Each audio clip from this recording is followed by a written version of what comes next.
ശാന്തിയുടെ ഉറവിടം ദൈവമാണെന്ന് വേദഗ്രന്ഥങ്ങൾ വിശദീകരിക്കുകയാണ്. ഓം ശാന്തി. സുപരിചിതമാണ് ആ ശബ്ദം. ഓംകാരം ഏകത്വത്തെ കുറിക്കുന്ന പ്രണവമന്ത്രമാണെന്ന് പണ്ഡിത മതം. എല്ലാ പ്രാർത്ഥനകളും ആ ഏകദൈവത്തോടുള്ള ആ പ്രണവമന്ത്രത്തിൽ നിന്നാണ് ഭാരതീയ വേദോപനിഷത്തുകളിൽ പോലും ആവർത്തിക്കപ്പെടുന്നത്. ഓം സഹനാവവതു സഹനോ ഭുനക്തു സഹ വീര്യം കരവാവഹൈ തേജസ്വിനാമതീതവസ്തുമാ വിദ്യുഷാവഹൈ. എല്ലാ വിദ്വേഷങ്ങളിൽ നിന്ന് സഹനബോധത്തിലേക്ക്, ഉത്കർഷത്തിലേക്ക്, ബുദ്ധിപരമായ വളർച്ചയിലേക്ക് എന്നെ നയിക്കണമേ. ആരോടും വെറുപ്പില്ലാത്ത, വിദ്വേഷമില്ലാത്ത വിശാലമായ ഒരു മനസ്സെനിക്ക് പ്രദാനം ചെയ്യണമേ എന്ന് പ്രാർത്ഥിക്കുമ്പോൾ പോലും ആ പ്രാർത്ഥന അത് ഏകദൈവത്തോടാണ്, ഓംകാര ശക്തിയോടാണ്, ഏകത്വത്തെ കുറിക്കുന്ന പ്രണവമന്ത്രമാണ് എന്ന് സ്വാമി വിവേകാനന്ദൻ ഉൾപ്പെടെ ആചാര്യന്മാർ ഓംകാരത്തെ വിശദീകരിക്കുന്നു. ഓം ശാന്തി. ആ ഏകനായ പടച്ചതമ്പുരാനിൽ നിന്നാണ് സമാധാനം. വേദഗ്രന്ഥങ്ങൾ ഈ വസ്തുതയിലേക്ക് വിരൽ ചൂണ്ടുമ്പോഴും ഈ മഹാസത്യത്തിന്റെ തെളിച്ചവും വെളിച്ചവും നമുക്ക് നൽകുമ്പോഴും നമ്മുടെ സമൂഹം തിരിച്ചറിവ് നേടുന്നില്ല. അടിസ്ഥാനപരമായ പ്രശ്നങ്ങളുടെ പരിഹാരത്തെക്കുറിച്ചു പഠനം നടത്തുന്നില്ല. ഉപരിപ്ലവമായി പോകുന്നു സമൂഹത്തിന്റെ ദാർശനിക കാഴ്ചപ്പാടുകൾ, വിശ്വാസങ്ങൾ, ആചാരങ്ങൾ, അനുഷ്ഠാനങ്ങൾ, വിശകലനങ്ങൾ. സാധാരണക്കാരൻ മുതൽ മഹാബുദ്ധിജീവികൾ പോലും ആ ദൈവങ്ങൾക്ക് മുമ്പിൽ ആത്മീയ ശാന്തി തേടി അഭയം പ്രാപിക്കുകയാണ്. രോഗനിവാരണത്തിന്, സന്താനലബ്ധിക്ക്, ആഗ്രഹ സഫലീകരണത്തിന്, ആത്മീയ ശാന്തിക്ക് ഇത്തരം മനുഷ്യ ദൈവങ്ങൾക്ക് മുമ്പിൽ തലകുനിക്കുകയാണ്. കേരളത്തിൽ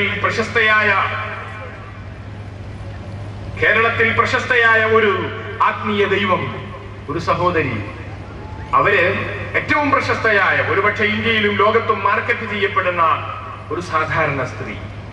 മതരംഗത്ത് ആധ്യാത്മിക ജ്ഞാനമോ പരിജ്ഞാനമോ അറിവോ ഇല്ലാത്ത സാധാരണക്കാരിയായ ഒരു സ്ത്രീ. അവര് രാത്രിയിൽ ഉറങ്ങുന്നത് ഒരു ആധുനികമായി ഇന്ത്യ മഹാരാജ്യത്ത് തന്നെ വിരലിലെണ്ണാവുന്ന ഏതാനും സമ്പന്നർ മാത്രം ഉപയോഗിക്കുന്ന, ഉറക്കം നഷ്ടപ്പെടുന്ന രാത്രികൾക്കുള്ള പരിഹാരമായിട്ടുള്ള അത്യന്താധുനികമായ ഒരു യന്ത്രോപകരണം തലയിൽ വെച്ചുകൊണ്ടാണ് അവർ രാത്രി ഉറങ്ങുന്നത്. രോഗാതുരമായ അവസ്ഥയിൽ ഉറക്കമില്ലാതെ ഭൗതികമായ ഒരു യന്ത്രത്തെ അഭയം തേടുന്ന ആ സ്ത്രീയെയാണ് ശരണം തേടിക്കൊണ്ട്, അഭയം തേടിക്കൊണ്ട്, ആലിംഗനം ചെയ്തുകൊണ്ട് തങ്ങളുടെ രോഗനിവാരണത്തിനായി അഭയാർത്ഥികൾ, ഭക്തജനങ്ങൾ പ്രവഹിച്ചുകൊണ്ടിരിക്കുന്നത്. ഇന്ത്യ രാജ്യത്തെ ഏറ്റവും പ്രഗത്ഭനും പ്രശസ്തനുമായ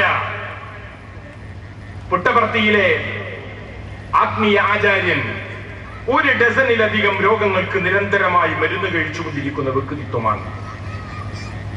1 ഡസനിലധികം രോഗങ്ങൾക്ക് നിരന്തരമായി അനേകം മരുന്നുകൾ നിരന്തരമായി ഉപയോഗിച്ചുകൊണ്ടിരിക്കുന്ന, രോഗത്തിന്റെ കെടുതികളും ദുരിതങ്ങളും പ്രയാസങ്ങളും അനുഭവിച്ചുകൊണ്ടിരിക്കുന്ന മനുഷ്യന്റെ അരികിലേക്കാണ് രോഗനിവാരണത്തിന് വേണ്ടി കടന്നു ചെല്ലുന്നത്. ചിന്തിക്കാൻ നേരത്തെ സൂചിപ്പിച്ചതുപോലെ ഏവറേജ് ബുദ്ധി തന്നെ മതിയല്ലോ. സഹോദരങ്ങളെ, ഈ ലളിതമായ ചിന്തയെ തട്ടിയുണർത്തുകയാണ് വിശുദ്ധ വേദഗ്രന്ഥമായ ഖുർആൻ.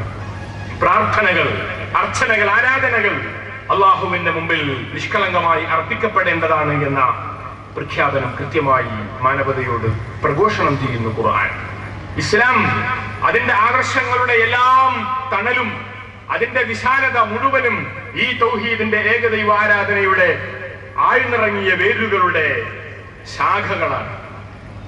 മനുഷ്യന്റെ ബന്ധുത്വം, സാഹോദര്യം, ഐക്യം, സ്നേഹം ഇന്ന് ലോകം അനുഭവിക്കുന്ന പ്രശ്നങ്ങൾക്കുള്ള പരിഹാരമായി പടച്ചതമ്പുരാന്റെ മതം ഉത്ബോധനം ചെയ്യുന്ന ആദർശത്തിന്റെ തെളിച്ചവും വെളിച്ചവും അതിന്റെ ഉറവിടം ഈ ഏകദൈവ ആരാധനയും ഏകദൈവ വിശ്വാസവുമാണ്. അമേരിക്കയിലെ സാൻ ഫ്രാൻസിസ്കോ യൂണിവേഴ്സിറ്റിയിലെ വിദ്യാർത്ഥിയും പിന്നീട് പ്രൊഫസറുമായി തീർന്ന ഇസ്ലാം സ്വീകരിച്ച ജെഫ്രി ലാങ്, അദ്ദേഹത്തിന്റെ ഒരു പുസ്തകത്തിൽ ഒരു സംഭവം വിശദീകരിക്കുന്നുണ്ട്. അദ്ദേഹം കറുത്തവനായ, ഇസ്ലാം സ്വീകരിച്ച അമേരിക്കക്കാരനായ കറുത്തവനായ അബുൽ അലി മൂസ എന്ന വ്യക്തിയുടെ ഒരു പ്രഭാഷണം യൂണിവേഴ്സിറ്റിയിൽ ഉണ്ട് എന്ന് പറഞ്ഞ് അത് കേൾക്കാൻ ഇസ്ലാം ആശ്ലേഷണത്തിന് ശേഷം, ഇസ്ലാമിനെ ഉൾക്കൊണ്ടതിന് ശേഷം അദ്ദേഹം കടന്നു ചെന്ന ഒരു അനുഭവം. അതിമനോഹരമായി ഇസ്ലാമിന്റെ സമാധാനത്തെക്കുറിച്ച്, സാഹോദര്യത്തെക്കുറിച്ച്, ഇസ്ലാമിന്റെ തൗഹീദിനെ കുറിച്ച്, ഏകമാനവികതയെ കുറിച്ച് അബുൽ അലി മൂസ പ്രസംഗിച്ചു. പ്രസംഗം കഴിഞ്ഞപ്പോ ഒരു അമുസ്ലിമായ ക്രൈസ്തവനായ ഒരു വിദ്യാർത്ഥി, ഒരു ചെറുപ്പക്കാരൻ അബുൽ അലി മൂസ എന്ന നീഗ്രോയോട് ചോദിച്ചു, എന്താണ് താങ്കളിൽ ഇസ്ലാം വരുത്തിയ മാറ്റം? എന്ത് എക്സ്പീരിയൻസ് ആണ് താങ്കൾക്ക് ഇസ്ലാം നൽകിയിട്ടുള്ളത്?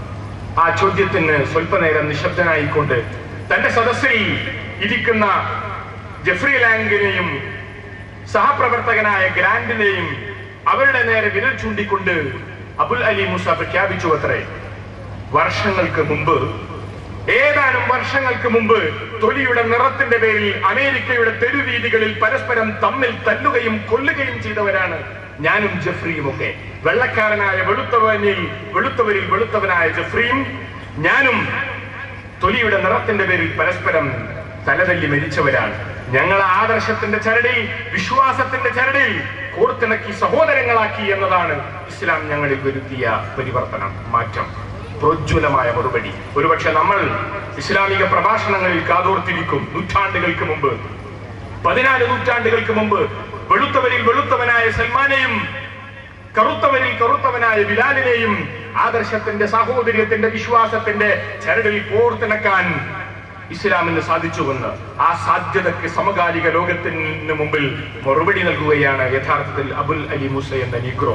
ഈ കാലഘട്ടത്തിലും കറുത്തവർക്കും പട്ടികൾക്കും പ്രവേശനമില്ല എന്ന് പ്രഖ്യാപിക്കുന്ന ഹോട്ടലുകളുള്ള ഒരു രാജ്യത്ത് വെച്ചാണ് അദ്ദേഹത്തിന്റെ പ്രഖ്യാപനം.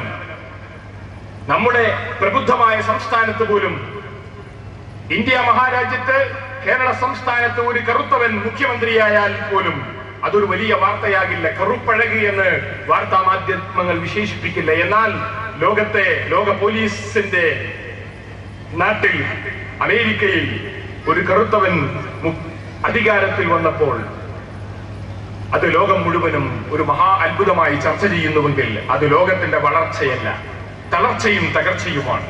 യഥാർത്ഥത്തിൽ അത് ലോകത്തിന്റെ പരാജയമാണ്. അവിടെ മനുഷ്യന് മുമ്പിൽ തൊലിയുടെ നിറഭേദമില്ലാത്ത, വർണ്ണഭേദമില്ലാത്ത, ജാതീയതയില്ലാത്ത സമത്വത്തിന്റെയും സാഹോദര്യത്തിന്റെയും നീതിയുടെയും ആദർശമായ ഇസ്ലാമിന് ഇന്നും പ്രസക്തിയുണ്ട് എന്ന ഒരു വസ്തുത നമ്മൾ ഉൾക്കൊള്ളുക. സഹോദരങ്ങളെ, ലോകത്തിന്റെ സർവ്വ പ്രശ്നങ്ങൾക്കുമുള്ള മഹത്തായ പരിഹാരവുമായി കേരളത്തിന്റെ നവോത്ഥാന പ്രസ്ഥാനം ഏതാനും മാസങ്ങൾ ഒരു ആദർശ പ്രബോധന യാത്രക്ക് തുടക്കം കുറിക്കുകയാണ്.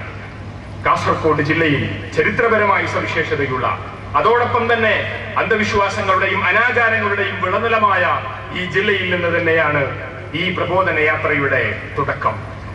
കൂടെ നിൽക്കുക, സഹകരിക്കുക. വിശുദ്ധ വേദഗ്രന്ഥത്തിലൂടെ ലോകത്തിന്റെ മുമ്പിൽ അവസാനമായി പ്രഖ്യാപിക്കപ്പെട്ടിട്ടുള്ള ദൈവിക മാർഗദർശനത്തിന്റെ ഗ്രന്ഥത്തിലൂടെ പ്രഘോഷണം ചെയ്യപ്പെട്ട മഹത്തായ ആദർശം അത് പ്രശ്നങ്ങളുടേതല്ല, പരിഹാരത്തിൻ്റെതാണ്. അത് വെറുപ്പിൻ്റെതല്ല, സ്നേഹത്തിൻ്റെതാണ്. അത് ഛിദ്രതയുടേതും ജാതീയതയുടേതുമല്ല, സാഹോദര്യത്തിൻ്റെയും മനുഷ്യ ബന്ധുത്വത്തിൻ്റെതുമാണ്. ലോകം തേടുന്ന ഒരു മഹത്തായ ആദർശം. മനുഷ്യരെ നിങ്ങൾ ഒരു ജാതിയാണ്, നിങ്ങൾ ശ്വസിക്കുന്ന വായുവും കുടിക്കുന്ന വെള്ളവും ജീവിക്കുന്ന ഭൂമിയും ഒന്നാണ്. നിങ്ങളെ പടച്ച തമ്പുരാൻ അവനേകനാണ്, നിങ്ങൾ അവനെ മാത്രം ആരാധിക്കണമെന്ന മഹത്തായ, ലളിതമായ, ദാർശനിക സങ്കീർണതകളില്ലാത്ത ആ മഹത്തായ ഏകദൈവ ആരാധനയുടെ സന്ദേശം, ആ സന്ദേശത്തിന്റെ സാധ്യതകളെ കുറിച്ച് പഠിച്ചറിഞ്ഞുകൊണ്ട്, അടുത്തറിഞ്ഞുകൊണ്ട് ഈ പ്രയാണത്തിൽ പ്രിയമുള്ളവരെ നിങ്ങൾ നിഷ്കളങ്കമായി പങ്കുചേരുക. ഇതിന്റെ സഹയാത്രികരായി തീരുക, സത്യപ്രബോധകരായി തീരുക. സമാധാനത്തിന്റെ ഈ പാത ഈ ലോകത്തിന്റെ, പരലോകത്തിന്റെ വിജയത്തിന്റെ മാർഗമാണെന്ന് തിരിച്ചറിയുക. പടച്ച തമ്പുരാൻ ഈ സംരംഭത്തെ വിജയിപ്പിക്കുകയും സഹായിക്കുകയും ചെയ്യുമാറാകട്ടെ. വആഖിറു ദഅവാനാ അൽഹംദുലില്ലാഹി റബ്ബിൽ ആലമീൻ. അസ്സലാമു അലൈക്കും വറഹ്മത്തുള്ളാഹി വബറകാതുഹു.